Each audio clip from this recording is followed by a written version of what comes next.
আল্লাহ তাআলা ছাড়বে না বাপ, ছাড়বে না। আজকে রঙের দুনিয়ায় নাফরমানি করে টিকবেন অল্প কয়দিন। সুখে থাকলেও কবরে যাবেন, দুঃখে থাকলেও কবরে যাবেন, হাসতে হাসতেও কবরে যাইতে হবে, কাঁদতে কাঁদতেও কবরে যাইতে হবে। নামাজ আপনাকে যে কোনো পাপ থেকে বাঁচাবে ইনশাআল্লাহ। ভাই জেনা করছেন, নামাজ পড়েন। পর্নোগ্রাফি দেখেছেন, তাও তওবা করে নামাজ পড়েন। আপনি হারাম অ্যাফেয়ার্সে আছেন, হতাশ হয়েন না, নামাজ পড়েন। গোনা ছাড়তে পারছেন না, নামাজ পড়েন। সুদ খাচ্ছেন, নামাজ পড়েন। বেপরদা চলছেন, তাও নামাজ পড়েন। আপনি অন্যের হক নষ্ট করেছেন, তাও নামাজ পড়েন। যে পাপই করেছেন, নামাজটা পড়েন। নামাজ আপনাকে সমস্ত পাপ থেকে বাঁচিয়ে রাখবে। আল্লাহ যার রব, নবী মুহাম্মদ সাল্লাল্লাহু আলাইহি সাল্লাম যার রাসূল, কোরআন যার কিতাব, ইসলাম যার ধর্ম, সে চরিত্রহীন হবে কেন? কিসের অভাবে আমরা নষ্ট হয়ে গেলাম? কিসের অভাবে বরবাদ হলো? চারটি সর্বশ্রেষ্ঠ নিয়ামত, আল্লাহ সর্বশ্রেষ্ঠ, নবী সাল্লাল্লাহু আলাইহি সাল্লাম সর্বশ্রেষ্ঠ, কোরআন সর্বশ্রেষ্ঠ, ইসলাম সর্বশ্রেষ্ঠ। চারটি সর্বশ্রেষ্ঠ নিয়ামত আমার আপনার কাছে থাকার পরেও আমি চরিত্রহীন হলাম কেন?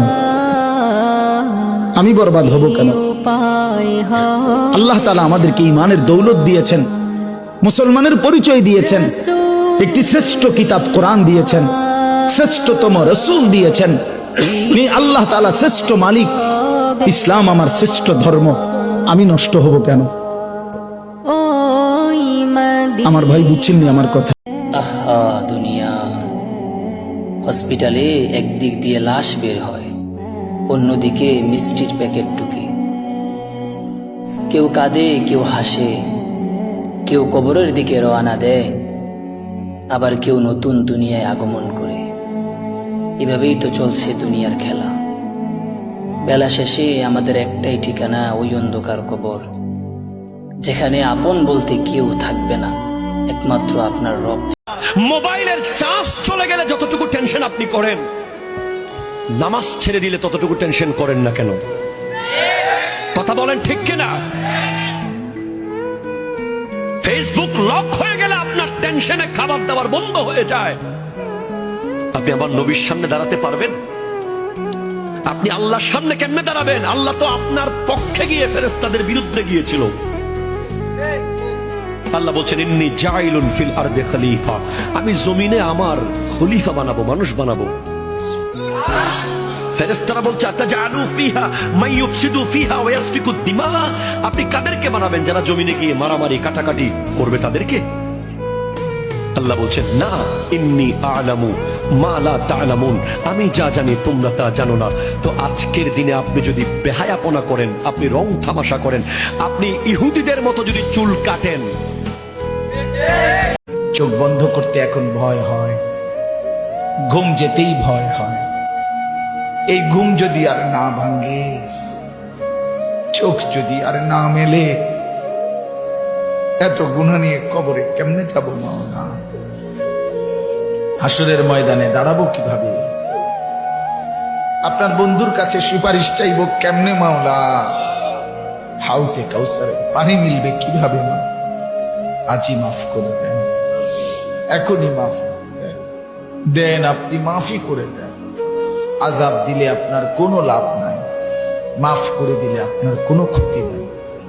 মাফ করলে আপনার কমবে না, মাফ না পেলে আমাদের উপায় থাকবে না। আমাদের যার কেউ নাই, কেউ নাই। তুমি এমন জীবন গঠন করিও না যে জীবন করার কারণে কবর পর্যন্ত তোমাকে নিতে চাইবে না। কবর বলবে, আরে এখানে আনিস না। কথা বলেন না, ঠিক কিনা বলেন না? এমন কিছু ব্যক্তি আছে যাদের লাশ দেখলে কবরের মাটি পর্যন্ত ঘৃণা করে বলবে, এখানে যেন তাকে না শোয়ানো হয়। আমরা এমন ঘটনা জানি, কবর তুলে দিয়েছে বাবা, কবরে দেওয়া হয়েছে, কবর তুলে দিয়েছে, কবরে দেওয়া হয়েছে, মাটি দেওয়া হয়েছে, সে দেখে লাশ উপরে উঠে গেছে। কবরকে প্রাণ দিয়েছে কে? কবরকে কথা বলার ক্ষমতা দেবে কে? কবর বলবে, তোর মতো নিকৃষ্ট ব্যক্তি আমার উপরে আর ছিল না। গভীর রাতে আইসো বান্দা, চোখের এক ফোঁটা পানি দিও আমারে, আমি পুরা ধুয়ে মুছে সাফ করে দেব। এক ফোঁটা পানি দিয়ে 90 বছর মাফ করে দেব। সাগর পানি লাগবে না, মোটরের পানি লাগবে না, এক ফোঁটা চোখের পানি অনুতপ্ত লজ্জিত হয়ে এক ফোঁটা পানি দিও আমারে, আমি এক ফোঁটা পানি দিয়ে জিন্দেগির গুনাহ সাফ করে দেব। আল্লাহ বলে, বান্দা আমার মতো দয়ালু মনিক থেকে কেড়ে তোরে আলাদা করে দিল। মা গাররাকা, আরে বান্দা আমার থেকে কেন আলাদা হলি? আমি কি অপরাধ করেছি? সারাদিন আসমানে আলো দিয়ে আমি অন্যায় করছি? আজ আবার রাতের বেলা ঘুমের পরিবেশের জন্য অন্ধকার করে দিয়ে আমি অপরাধ করছি? মা গাররাকা, এই যুবক, তোমার কাছে তোমার মালিক অপরাধ কি করছে বল না বেটা, বল। কেন সেজদা করলি না ভাইয়া? আল্লাহ তোমার কাছে কি অন্যায়টা করছে? কি অন্যায়, কি না দিছে মালিক?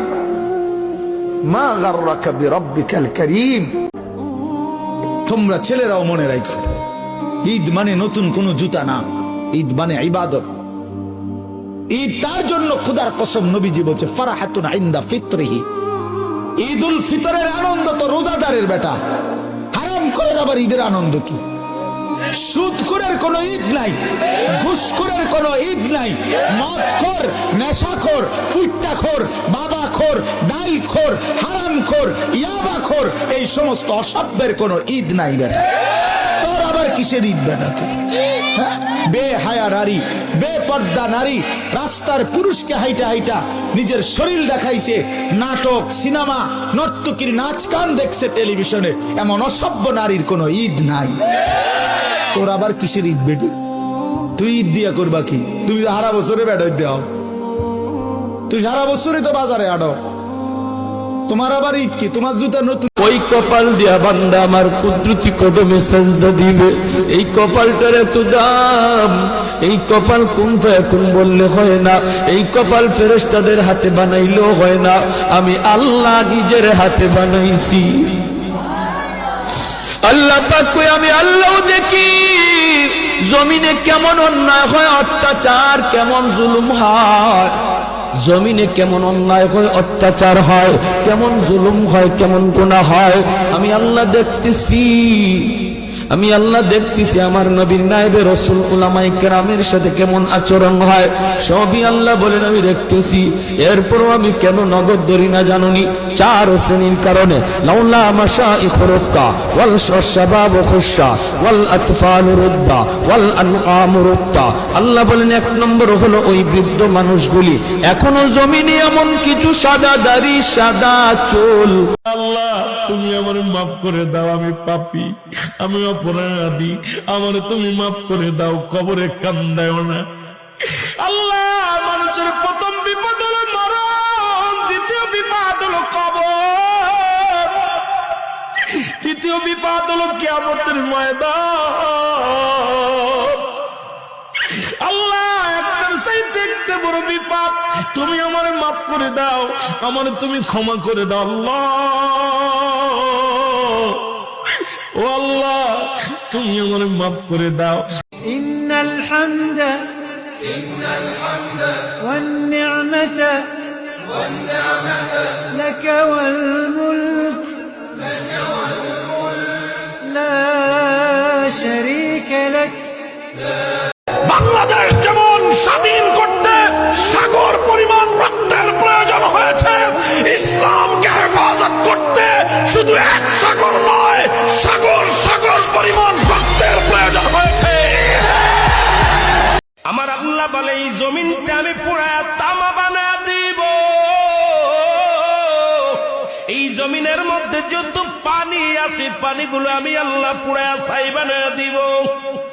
যেদিন কিচ্ছু বলতে কিচ্ছু থাকবে না, সেদিন থাকবে শুধু আমার আল্লাহ। আজকে কার জন্য সুদ খাও, কার জন্য ঘুষ খাও, কার জন্য ব্যভিচার করো, কার জন্য অন্যায় করো রে মন, কার জন্য তোমরা এত বাদই করো? আরে আজকে একটা কথা বলতে গেলে কষ্ট হয়, এই জমিনটা আল্লাহ পুরায়া তামা বানায়া দিবে, এই জমিনের মাটিগুলো পুড়ে হবে তামা, এই জমিনের যত পানি আছে পানিগুলো পুড়ে হবে ছাই, এই দুনিয়ার মধ্যে কিচ্ছু যেদিন থাকবে না, ওই তুরস্কের কত বাহাদুর কত টাকাওয়ালা মিনিটের শেষ ঠিকানা যদি 3.5 হাত মাটি হয়, তাহলে কিসের তো ক্ষমতার দাপট? ভোর 5টায় মৃত্যু, সকাল 6টায় জানিয়ে দেওয়া হবে মাইকে, 8টায় শেষ গোসল করানো হবে, 9টায় তোমাকে নতুন কাপড়ে সাজানো হবে, জোহরের নামাজের পরে তোমার আলিশান বাড়ি থেকে বের করে নিয়ে যাওয়া হবে, 2টায় তোমার জানাজার নামাজ পড়ানো হবে, 2:30টায় তোমাকে কবরে নামিয়ে ফেলা হবে।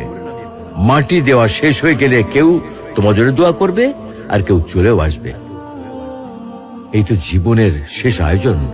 তো কিসের তো অহংকার, কিসের তো ক্ষমতার দাপট? হ্যাঁ, ক্ষমতা কারোর জন্য চিরস্থায়ী নয়।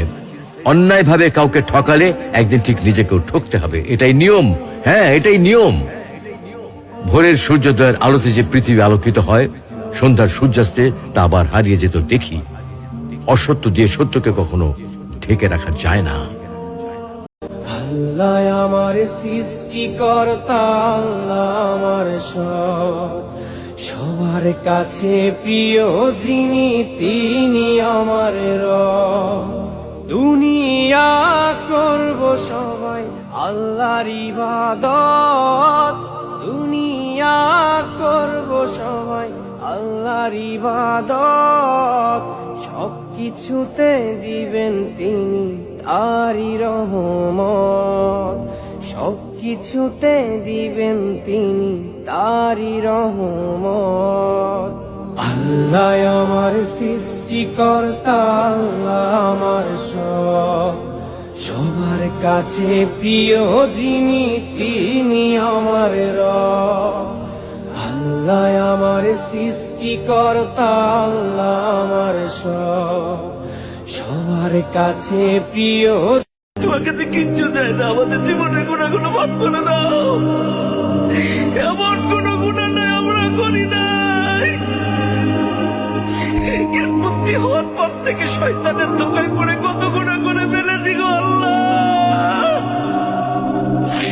এই হাত দিয়ে, এই চোখ দিয়ে, এই পাও দিয়ে এমন কোন গুণা নাই আমরা করি নাই।